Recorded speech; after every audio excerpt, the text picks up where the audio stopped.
Hello everyone, this is Jordan Earls, and I'm the lead developer on the Qtum project. Today I will show you a series of very in-depth technical demos on the Qtum blockchain. So hopefully it doesn't fly over your head too much, but if it does, that's okay.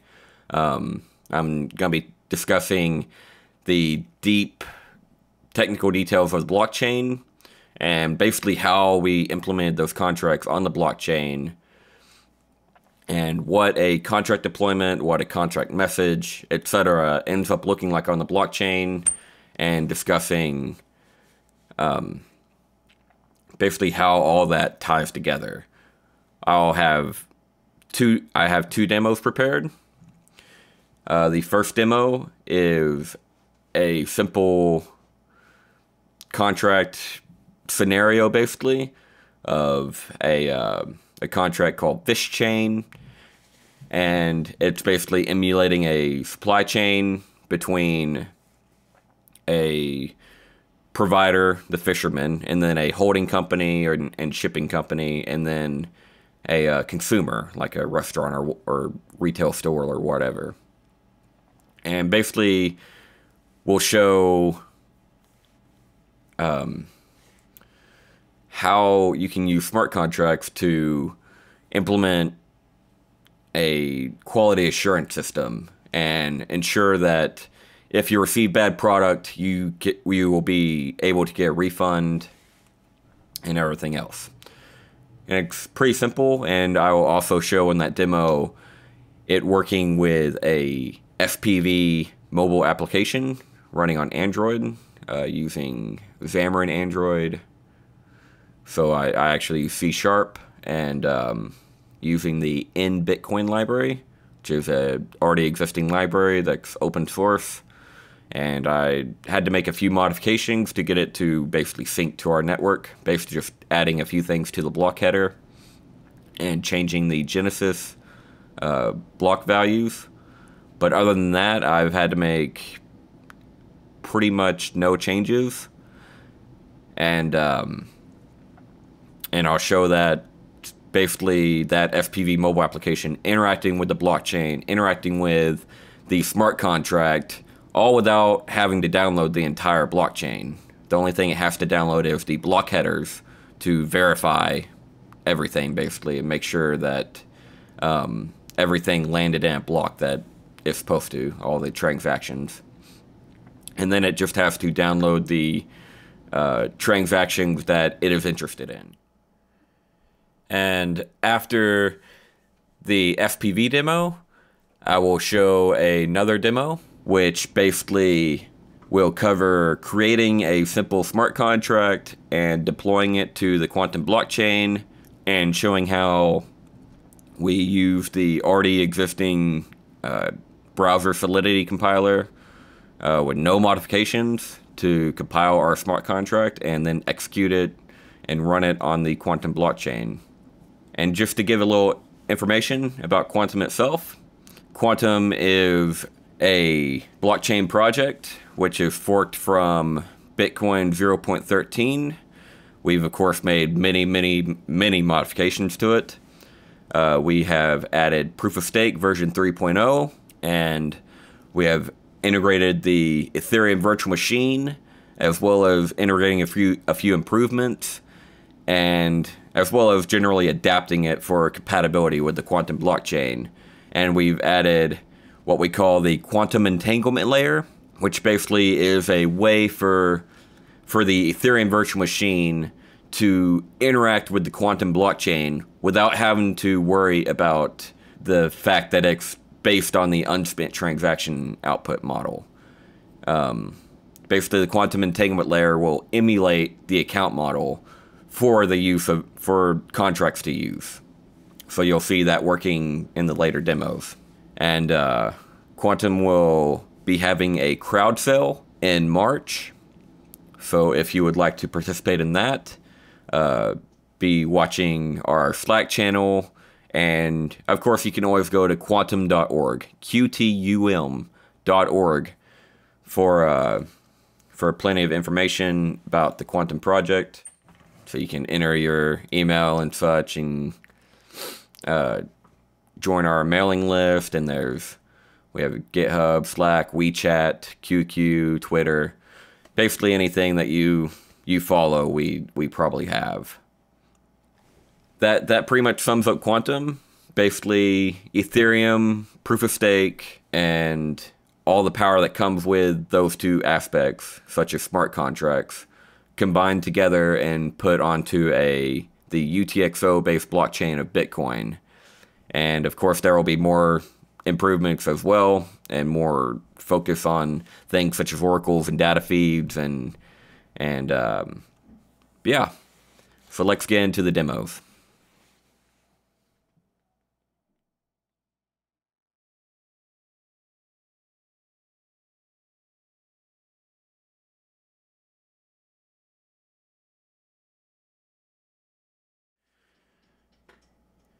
Hello, and welcome to the Qtum FPV demo. So today I'm going to show you basically a demo of a FPV application, or a FPV mobile application running on Android. And FPV stands for Simplified Payment Verification. And it's a protocol that was originally invented by Satoshi himself, and it was documented in the Bitcoin white paper. Here is the relevant section, and basically it's a way of being able to interact with the blockchain without needing to download every block and every transaction in order to verify that your payment or your transaction that you're interested in is in a block, and it's secure, and it wasn't forged or anything like that. And so yeah,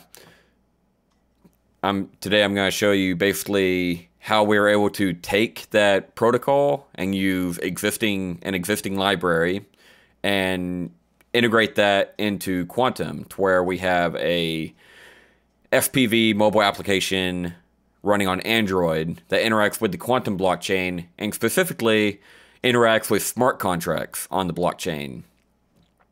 And our example smart contract is called FishChain. FishChain is a little simple smart contract I made. It's not really very secure because it assumes that every party is perfectly trustable, which of course is not accurate in the real world. But it's a good example to illustrate just how powerful Qtum is. And so we basically have three parties in the contract. We have provider, holder, and consumer.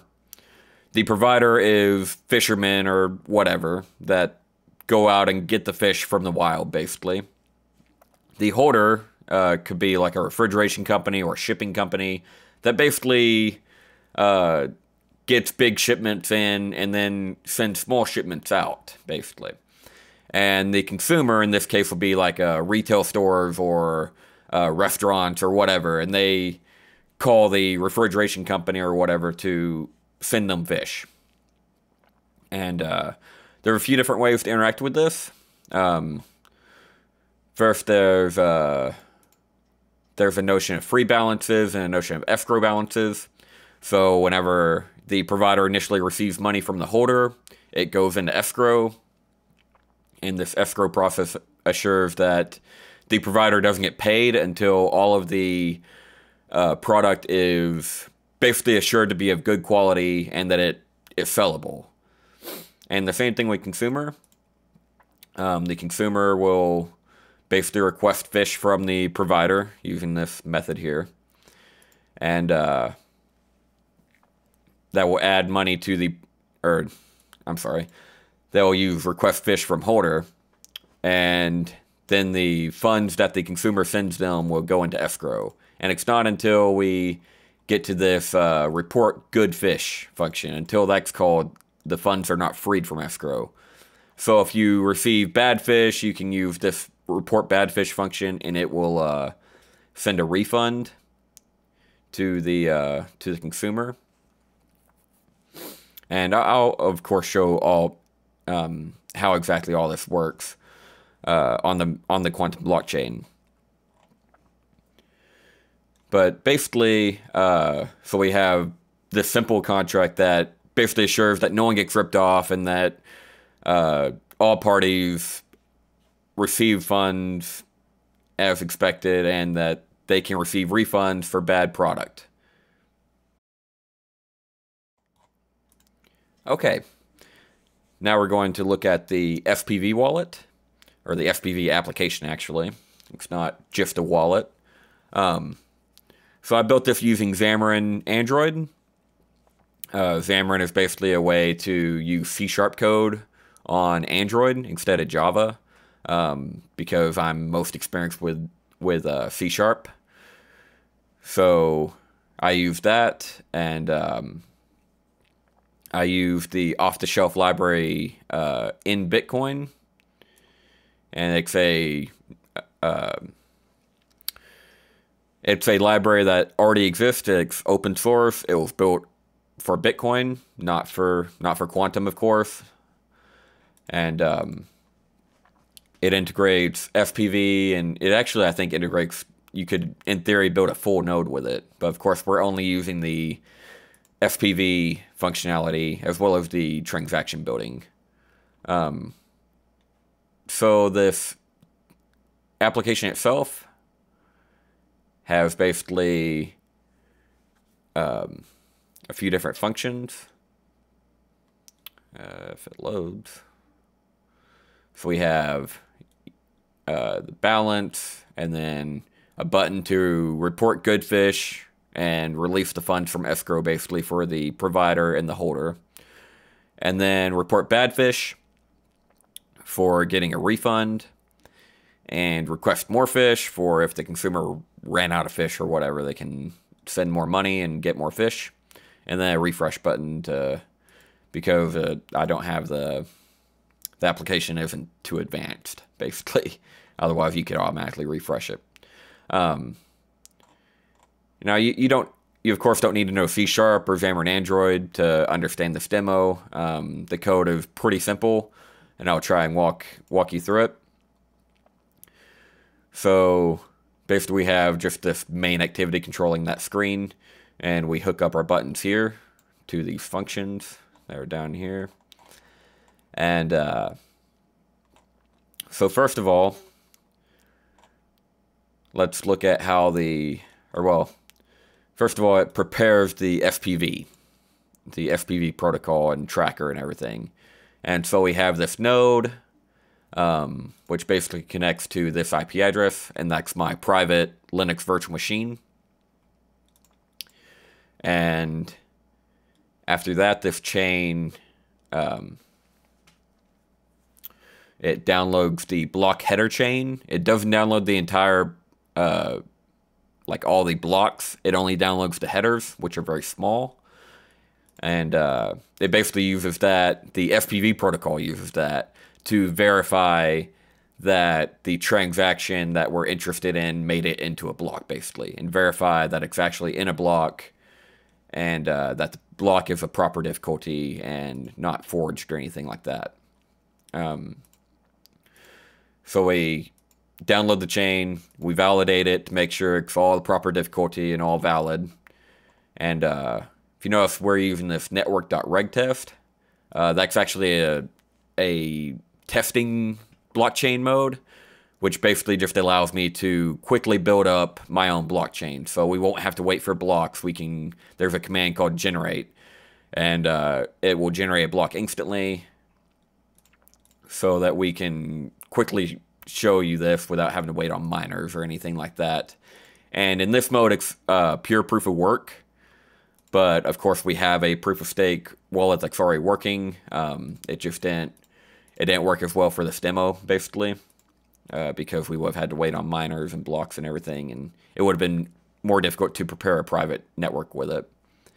But anyway, so then we set up our tracker And the SPV tracker basically sends a message to this node asking for what are the relevant transactions for this consumer script that we add to it. And the consumer script is basically the script pub key for this address, and this address is our consumer address.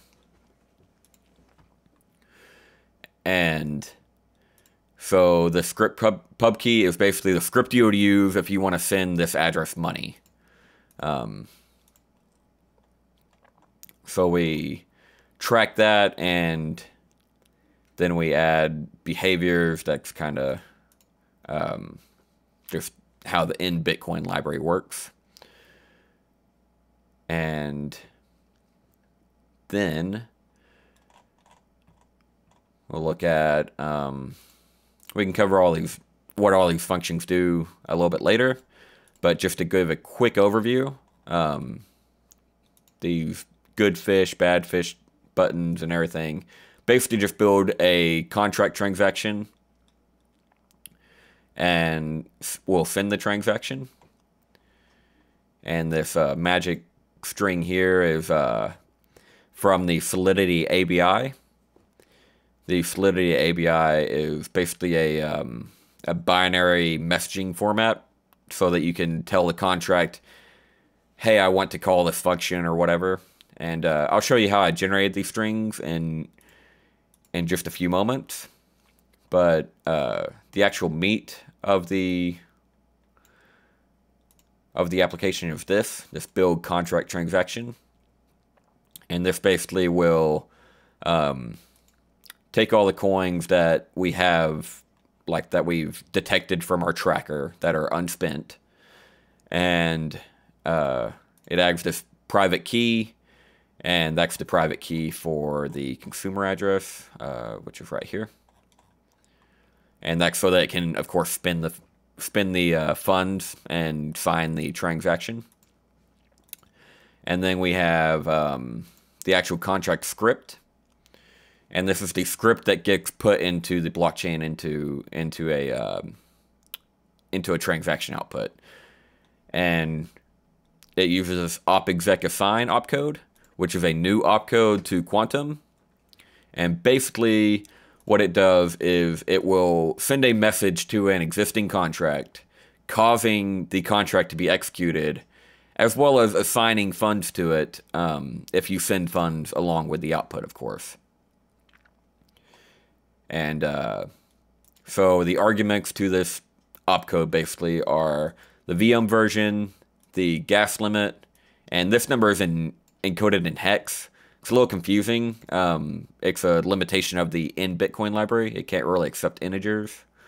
So I had to convert 500,000, basically 500,000 gas into hex in Little Endian format. And then the gas price, and 64 in hex is 100, so that's 100 Satoshis.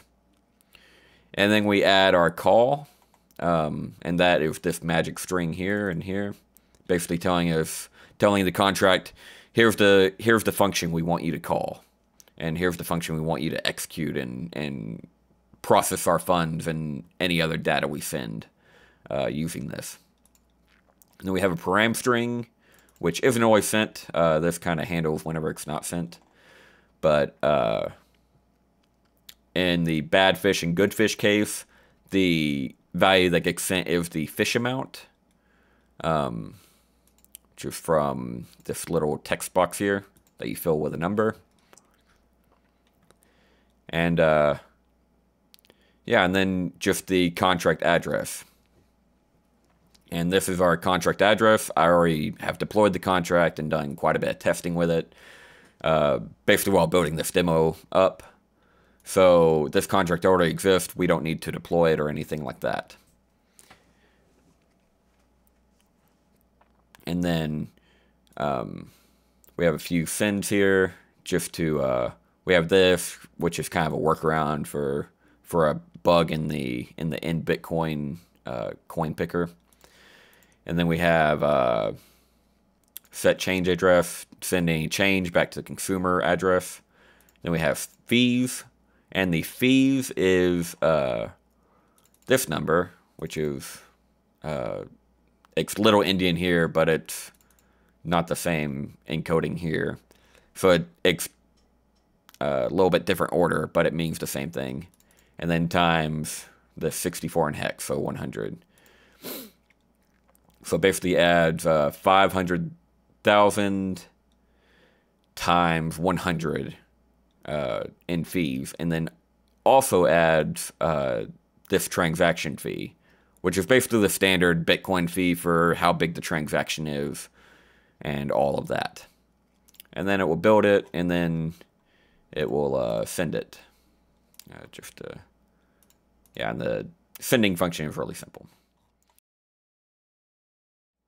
Now I'm going to show basically the RPC interface that we added to Qtum for handling smart contracts. We have a graphical interface in progress, but it's nowhere near finished yet, so I'm not going to show that today. But I can show basically how developers will be able to interact with smart contracts. So for this, I have made a little environment here. Basically just here's our Qtum command that calls the Qtum CLI with a configuration file and such, and then here's all of our addresses and such that we're interested in. Because remember, I've already deployed the fish chain smart contract, so all these values are already populated and stored into the state of the contract. And so do Qtum help, and then just search for contract.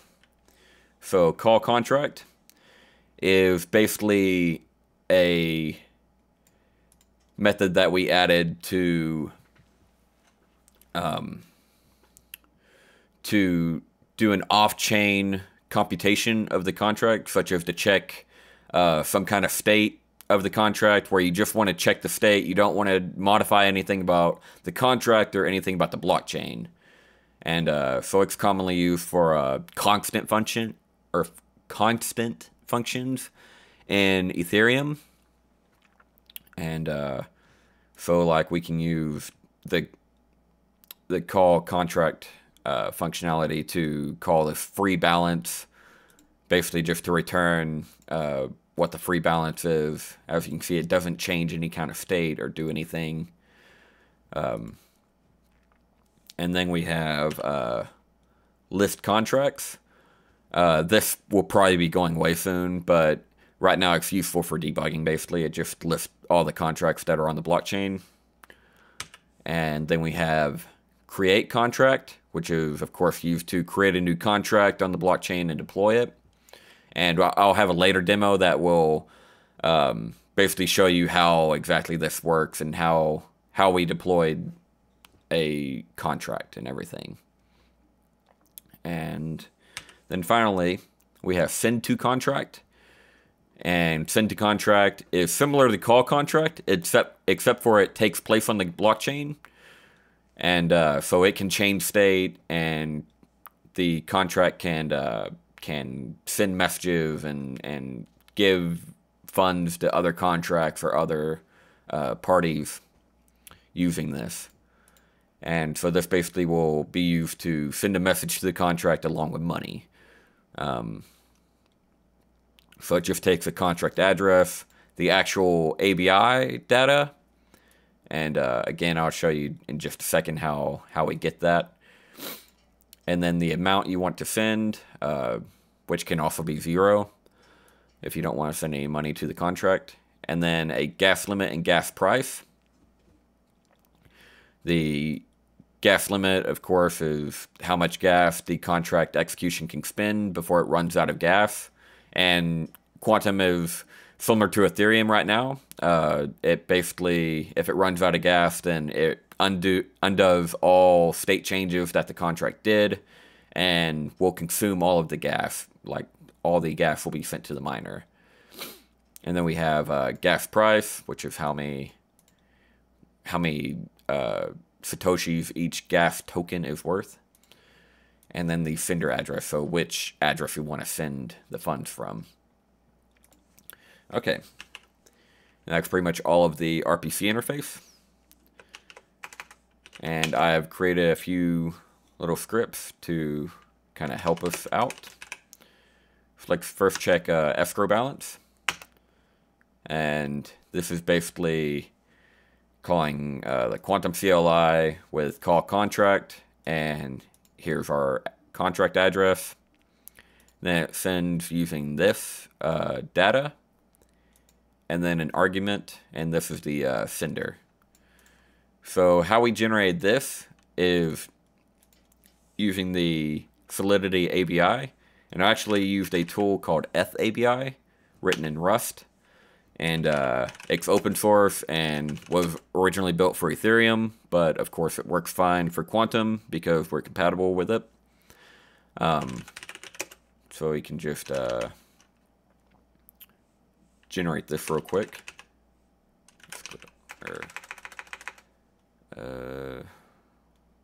What was that called? Yeah, escrow balance. Okay, as you see, get this E11 value that matches this right here. So that's just how we generated that. So we can do that, and let's check how much funds we have in escrow for our provider. And you can see we have this much. It's in hex, of course. So I'm not gonna decode it and everything for you, but it's a value, it's some number. And this, of course, is displayed in Satoshis. Everything to do with fund tracking on the blockchain is in Satoshis. Okay. And we can also check our holder key. And this one has a little bit less. And just for fun, we can also check our consumer key, even though funds never should go into consumer escrow. And we can see it's just 0, as expected. Okay. Next, we can go ahead and basically show this Android application, and I've already loaded it and everything. The Android emulator is very, very slow. Anyone that's ever worked with Android knows the pain of this. So it's not just the application that's slow or the blockchain, it's the emulator. So it says we have a balance of 78 coins, 78 Qtum, and then this count is how many transaction outputs or inputs that we are interested in, and it's 67, but the number of unspent transactions, or the number of unspent transaction outputs, is only 11. So if we, let's say we want to report 5 good fish, or 5 Qtum worth of good fish. So we would report this.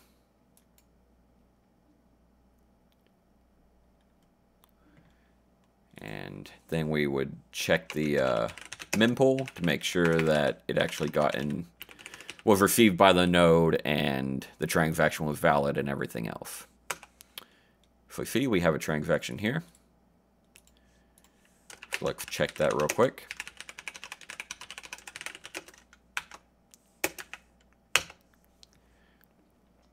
Okay, so here's the transaction that our SPV wallet built.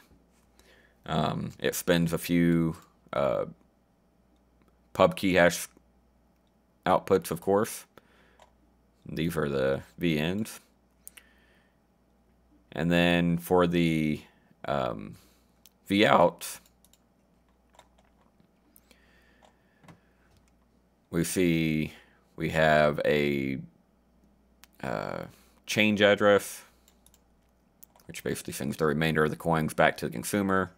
Then we have our little 1 Qtum output that we had to use to avoid a bug in the Bitcoin library.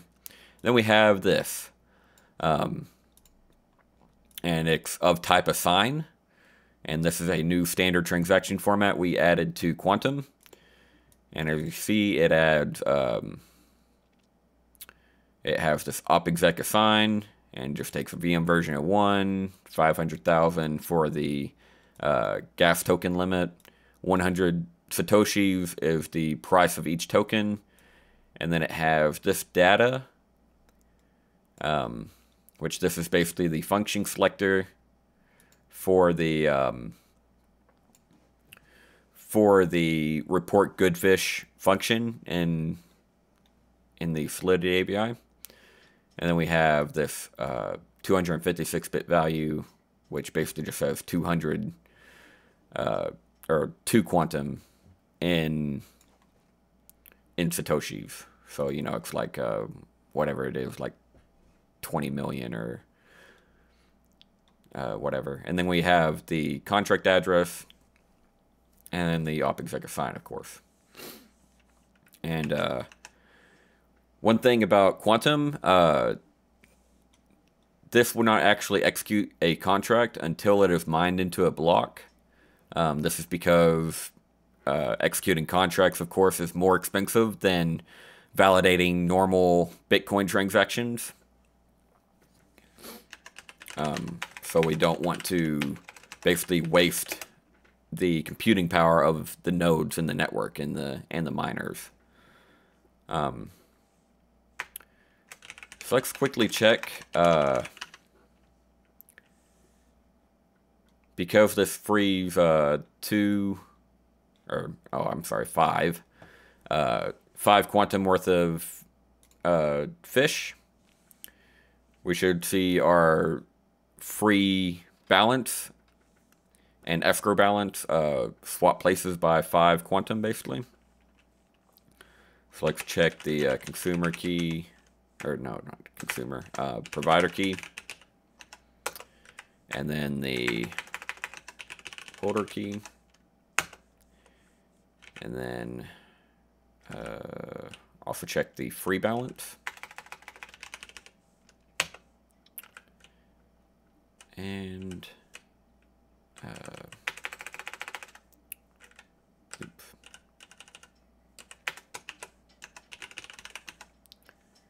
And the free balance of the holder key. So you see we have actually pretty identical free balances for these two, which in theory makes sense because of the way our contract works. You never really free funds to only the provider or only the holder. You free funds to both of them at one time. So yeah, let's make a new tab so that can keep that state, or can keep that to show later basically. And then let's actually mine the block. And this generate function is basically something that only really exists in reg test mode and allows me to generate 1 block instantly, or however many blocks I want actually. But we'll just generate 1. Okay, so we generated the block. Let's quickly look at what this block actually contains.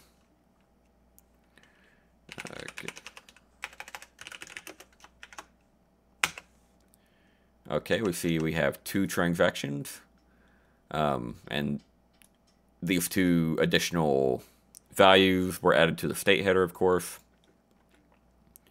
They're basically for tracking the Ethereum state and validating it. And so let's look at this transaction. This is the first transaction, so it will be the Coinbase, basically what provides money to the miners.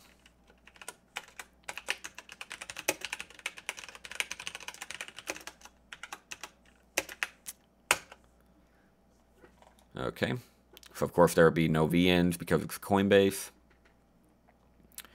And then the V out, this is 1.5. I believe it's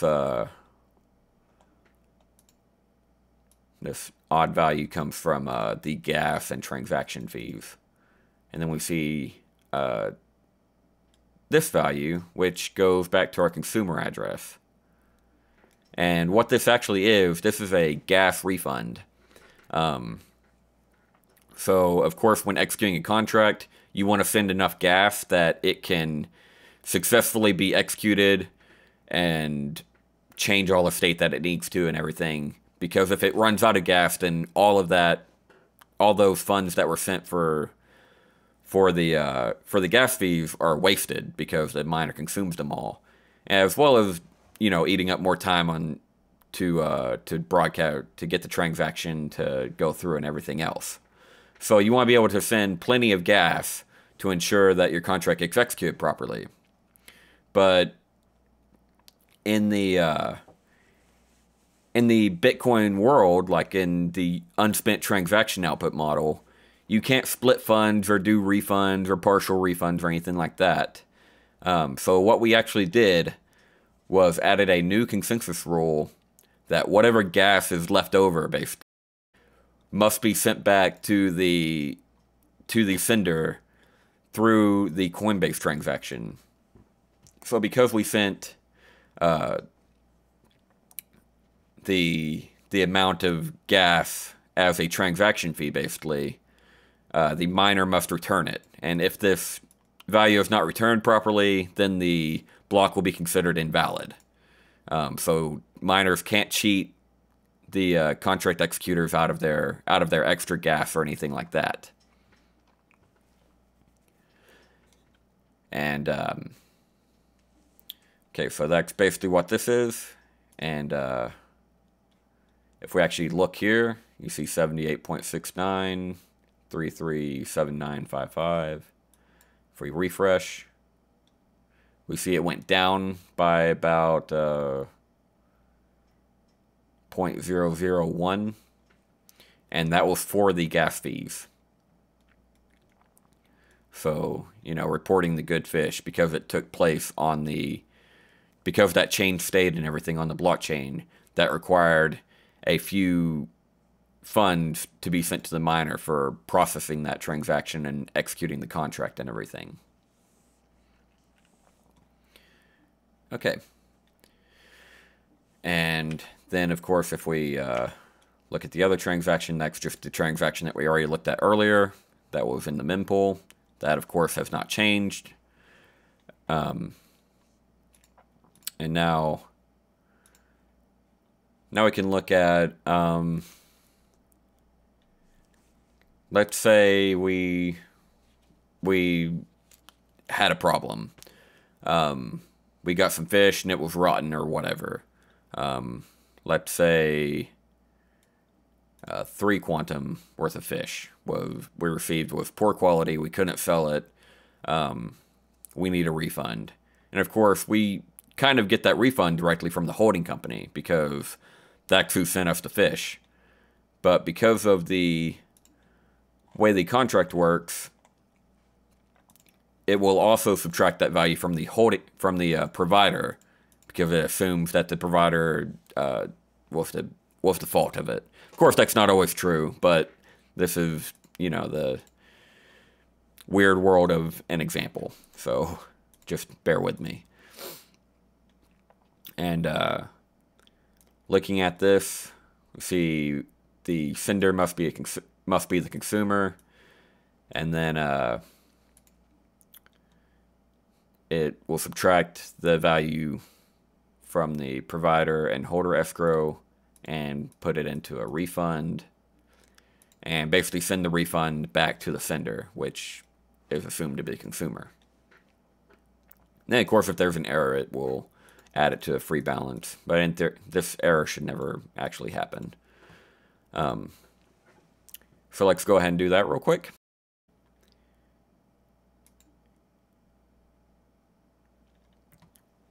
Okay.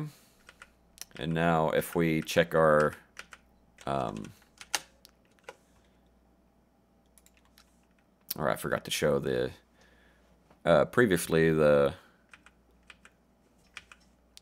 whenever we reported the good fish, the free balance of both the provider and the holder should have went up. And as you can see, the provider went up and the holder also went up. Select that. But anyway, back to our current task at hand. So we'll check the mempool, and we see that we got a transaction for the report bad fish. So let's look at how that works real quick.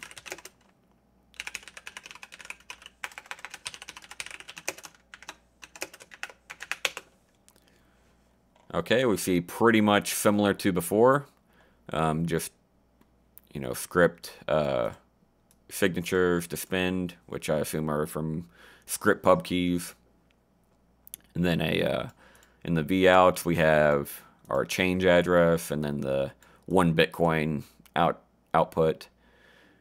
And then we have this, our other assign, and of course this function, the solidity function selector is a different value. This one corresponds to report bad fish. And we reported this many Satoshis worth of bad fish, and then the contract address, and then op exec assign, of course.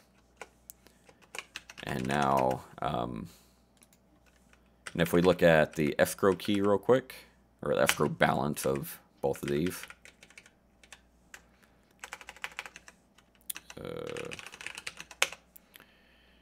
So we have these two values.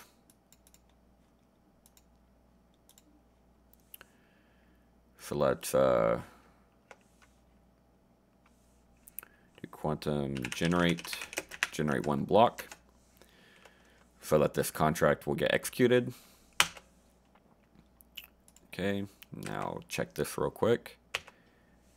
And the holder key went down because of the refund that was given to the consumer. And you can see that it went down for both of them. And if we refresh our contract demo, we see we gained 3 Qtum. So let's look at how that actually worked. Because, you know, in the unspent transaction output model, there's no way to really do refunds or anything like that. So it's kind of weird how this worked. So let's analyze that real quick. Okay, so we see in the transaction list, we have the Coinbase transaction. We have our transaction from earlier, this the one that got added to the mempool by the FPV application. And then we have this new transaction that we didn't add and apparently just magically appeared in the block. So let's look at that one, because that's kind of strange.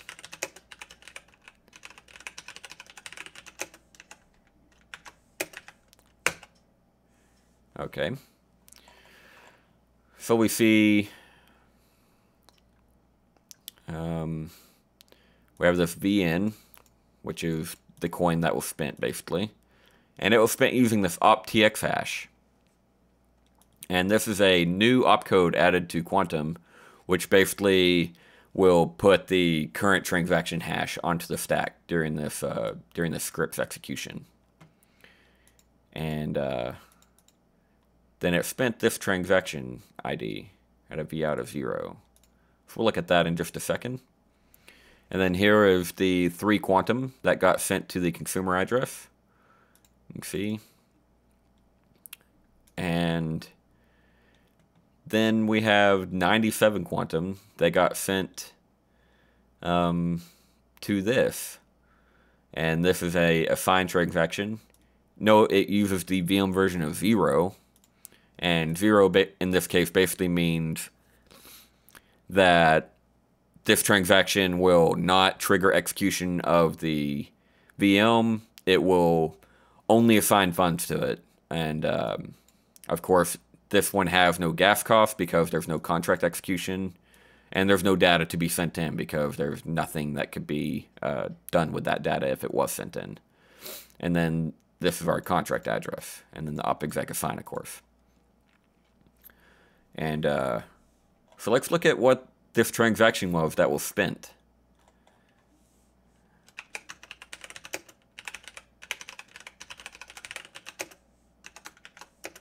Oops.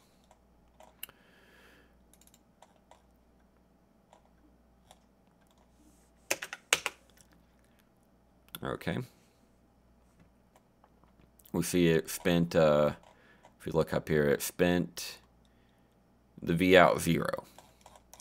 So back in our transaction, we have this vout 0. And this was actually a contract assignment, where someone assigned funds to this contract.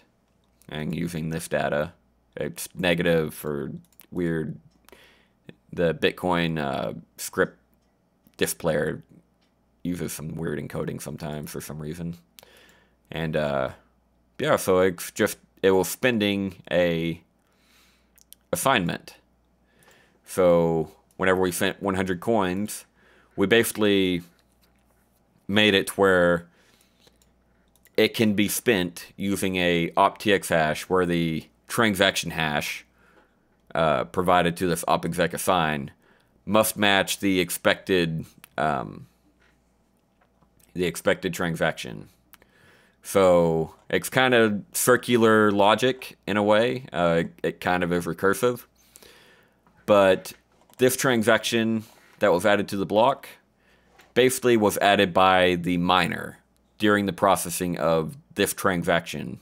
And this transaction executed the contract. The contract said, I need to send coins to this address. And so the quantum entanglement layer actually stepped in and picked coins that belonged to the contract and was spendable by the contract and constructed this transaction. And if a miner were to try to change this transaction, it would change the transaction hash, invalidating it.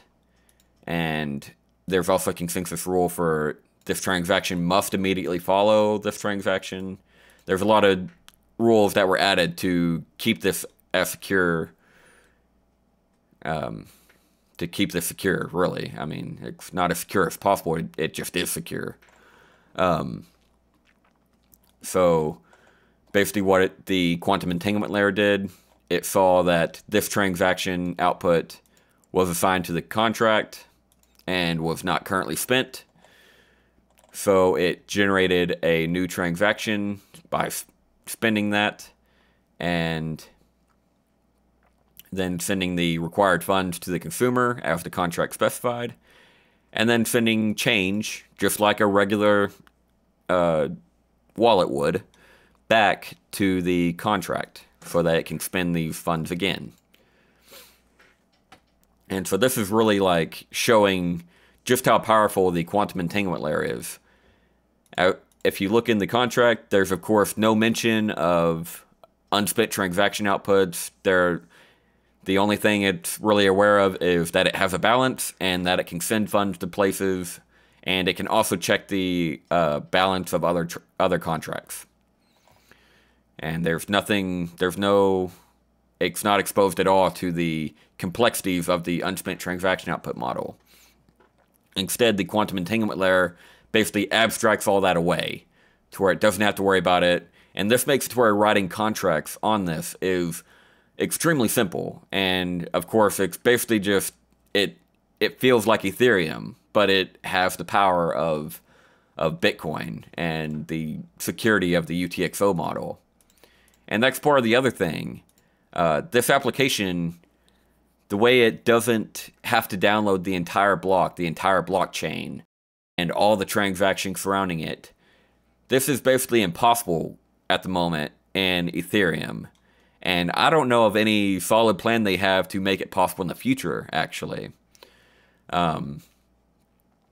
So this is really quite groundbreaking stuff that I was able to interact with the smart contract from this mobile application that, you know, doesn't run a full node. All it did was download some block headers and the transaction that it cared about, and no other transactions were needed.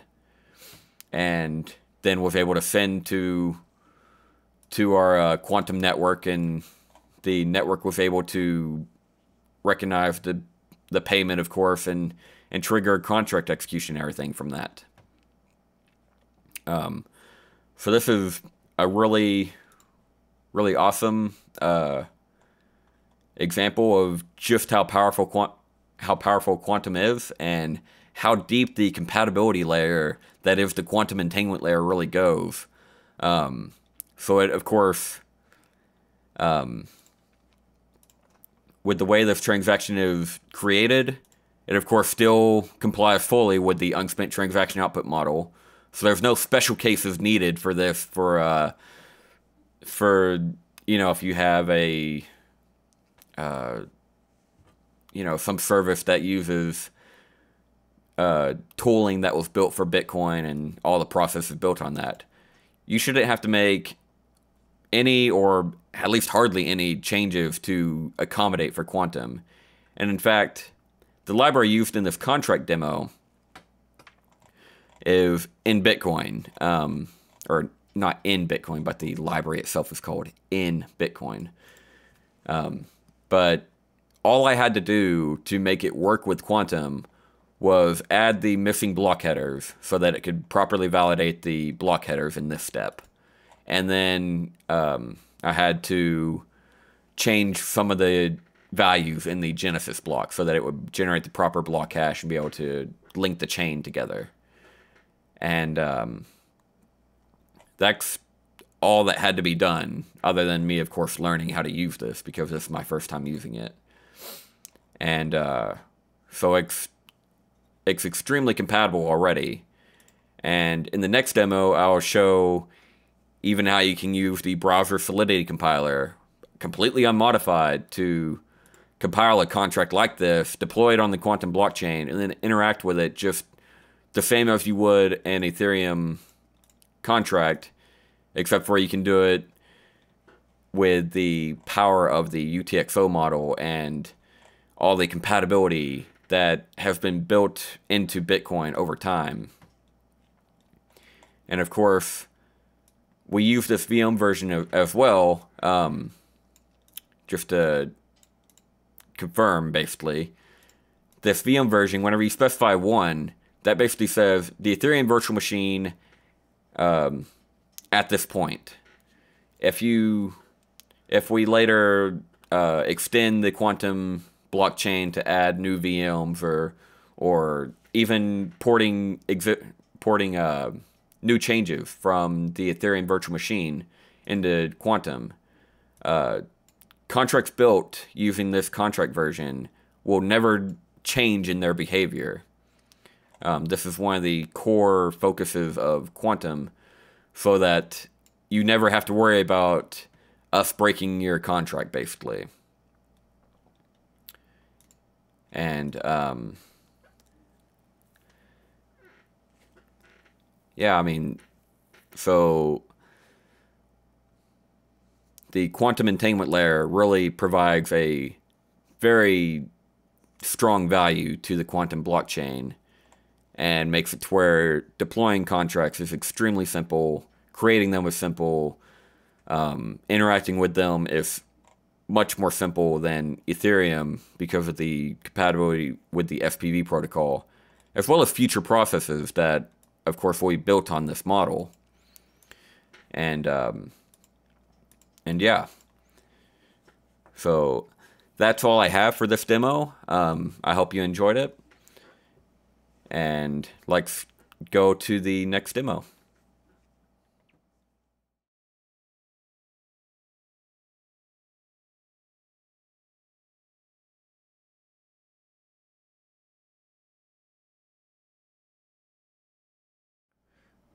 Okay, now we're going to deploy a simple contract to the quantum blockchain, and I've prepared this quantum test contract, and it doesn't really do much. It basically just has a bunch of constant functions that return a few various values, like 1, get block height, and get previous block, and get sender.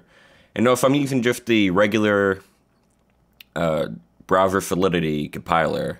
Nothing special, no modifications, nothing like that.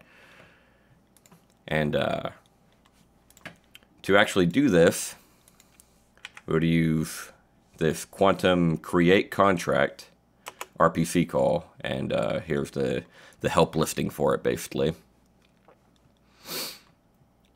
And it takes a sender address that's for, especially for whenever you use like message.sender to be the contract owner. That's when that's very useful. And then it takes the actual Ethereum bytecode, and then gas limit and gas price, of course. And it returns the transaction ID that was, and the contract address and such that was created. So all we have to do here is we'll copy this bytecode, do Qtum create contract, and for the address we can just use the consumer address, I guess. Doesn't really matter much for this. And then paste in the bytecode, and then we'll leave the gas limit and gas price just as the default. And all right, execute this. You see we now have this address next to the contract address. Just to make our lives a little easier, I'll create a variable for that.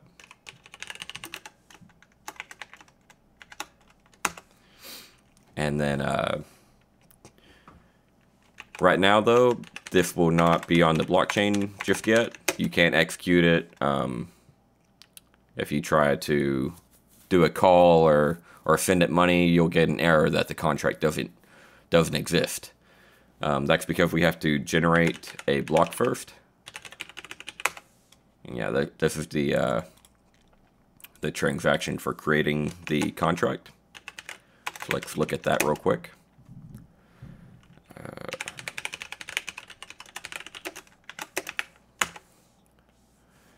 Okay, so see our VN, that's basically spending the one of our outputs that belongs to the consumer address. And then here's a change output, of course. And then here's the actual deployment output, and you can see it's of type deployment. And takes the one for the VM version number, and then the gas amount, the gas price and satoshis, and then the actual contract bytecode, and then op_exec to deploy and execute the contract. And so now if we generate a block,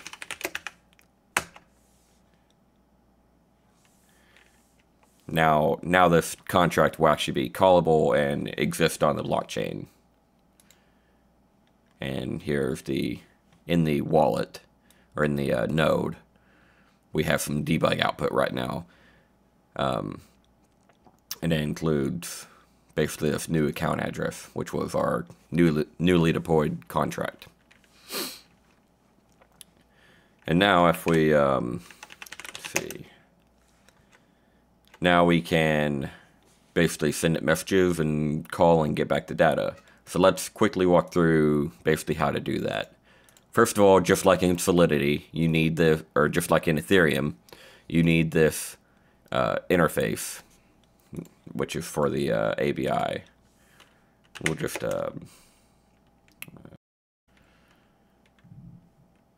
Qtum.json. Just paste that in there. And that basically, for those unfamiliar with Solidity and Ethereum, this basically is the interface that tells you how to create the correct data so that the contract, when it sees that data, knows what to do, basically. It's kind of complicated, but there's some resources out there. And we'll use the tool ethabi, which is an open source tool. And it will parse that interface. Actually need encode function Qtum. And then we can choose which function we want to call and test out. Like start with test first, because that's easy. Okay, so this is the data that you would send to the contract for it to call the test function, basically. And if we now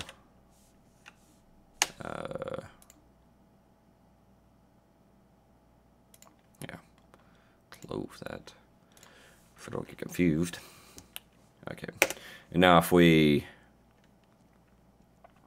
use the call contract RPC call, takes address, data, and then optionally you can specify a sender. And call contract, again, is just a RPC call basically that causes the contract to be executed, but no state will be changed on the blockchain. There's no gas that is used, and any changes it makes aren't saved. They aren't persisted. So here we'll do contract address and then paste in that data. And you see the output is 1. And this gas used is how much gas would be used if you were to execute it on the blockchain. Okay, so that one works well. Now let's do get block height.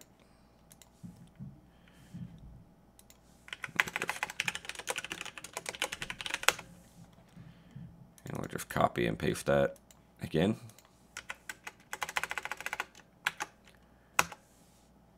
Okay, we have, well, it's 345, but it's in hex. So if we just convert that real quick.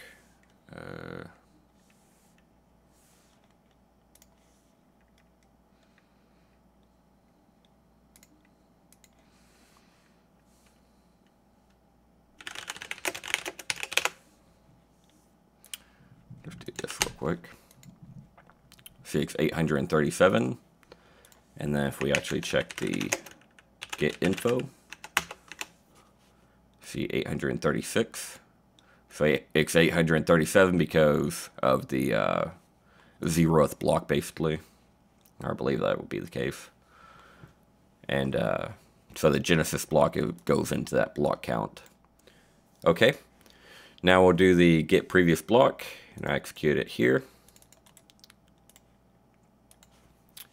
And just quickly call that.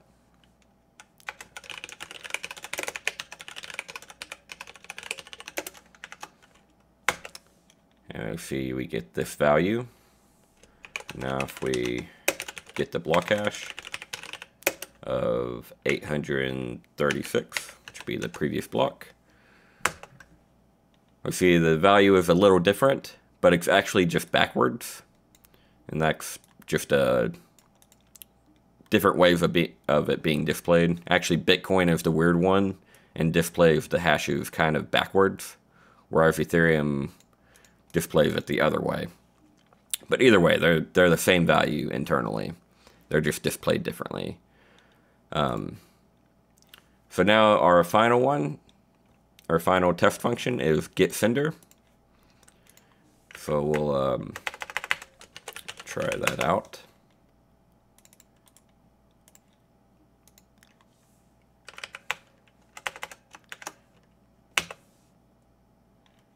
Okay, we see this odd value.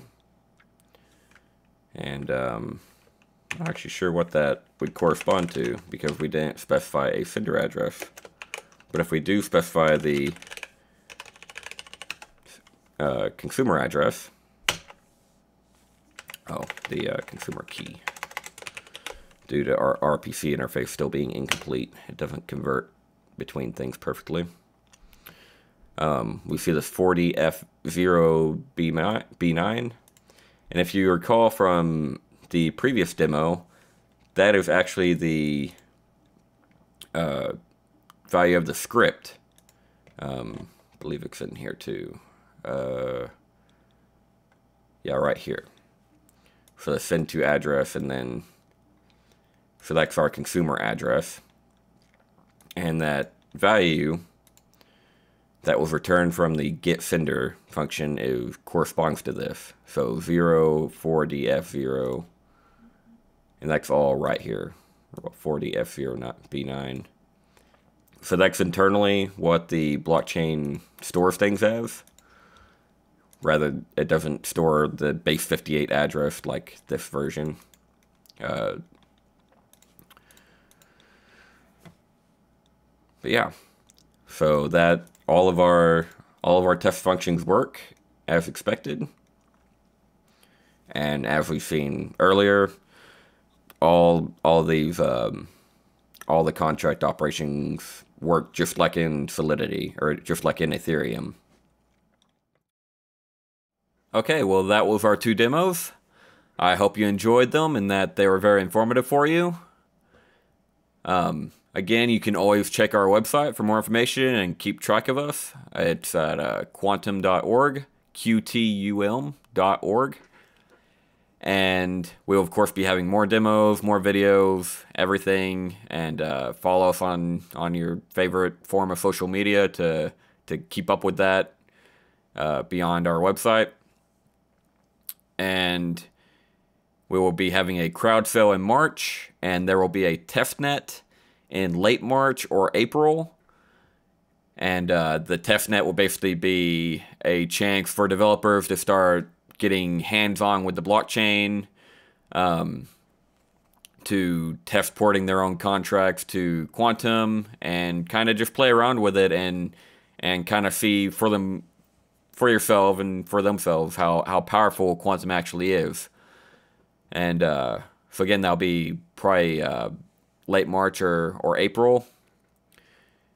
And yeah, again, just keep up with us on social media and we'll have plenty more updates.